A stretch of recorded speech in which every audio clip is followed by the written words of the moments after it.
Alright, guys, so basically, next up was Green Lantern for Saturday, and this is good. Episode 9, In Love and War. Very good title, in my opinion. How Kilowog and Razor, along with Aya, are saved by a different type of Lantern Corps, actually, from an invading space monster or so. Grateful for the rescue, the Star Sapphire Corps, whose power comes from the violet energy of, love. We all should know about the Star Sapphire group. They're basically invited to their homeland, Zamaran. And it turns out, however, the whole thing is a setup. As we all should have known, it was a setup. It's going to be a setup. The Star Sapphires, they take the word love and they twist it. We all should know that. They twist it to their exception. They twist it for their own greed. And what are they? Their whole thing was to set up to drain the Lantern's power ring by encasing them in, crystals. Now you got to remember, Kilowog is still coming off of his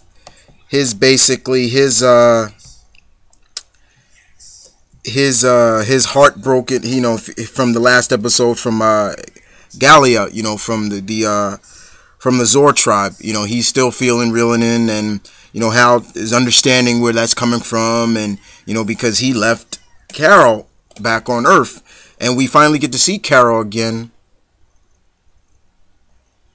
And she's basically back on Earth, and she's like orchestrating like a recovery, like to find Hal, like a missing person. She thinks Hal is gone and things like that. So we see Galia on her planet, and the ring comes to her thanks to the leader of the Star Sapphire group, basically peering into Kilowog's mind and seeing that he lost somebody. So she brings his lost love to him, and things don't go right from there. When it looks like everything's fine, she encases Kilowog.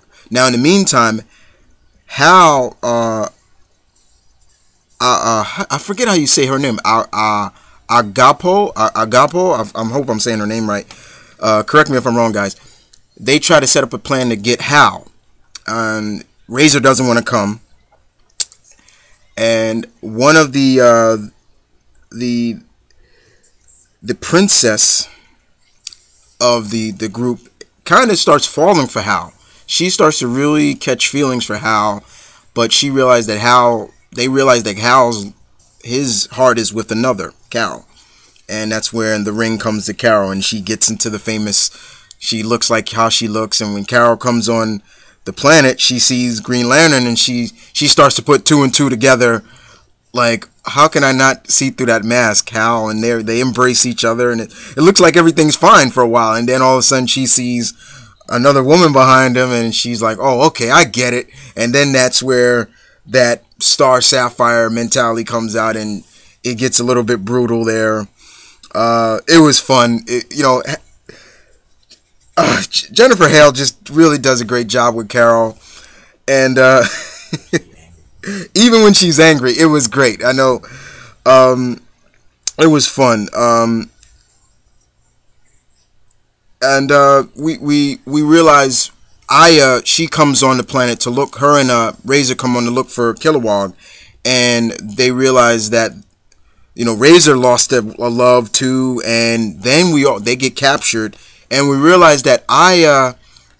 It was revealed that Aya based her robot form off of Razor's departed love, and that was interesting. And she didn't mean any harm to it, but she just took on the form of what was the last imprint in her database. She didn't mean any harm. The battle between Hal and Carol was good. it was good for what it was. But Hal was managed to convince her to that he's still in love with her, and explains that there's a war between the Red Lanterns, and then Carol explains to Gyret, Princess Gyret, I hope I'm saying her name right, that the true meaning of true love, and Carol takes off the ring and returns back to Earth, and she just says basically, "Come back to me." And that was interesting. I thought Carol would stay Starfire Sapphire, but more point like, okay, if you're gonna be in this war, I'm gonna be in this war with you. I'm gonna stay with. But it was a touching piece of love, And in terms, the Lanterns are able to escape thanks to Gita. I hope that's how you say her name. And basically, she says she's gonna explain the meaning of true love, her teachings of what Carol told her about love. All around, it was a good episode. I really enjoyed it. It was really good to see the Star Sapphires make their debut. The show has still been really kicking butt, guys. It's been growing. It's really been growing since the first episodes. It's really has been rising, and so far so good in my opinion. All in all, but you guys tell me what you thought of episode 9, In Love and War. I really enjoyed it. I'd like to hear you guys input on this. But other than that, on to the next.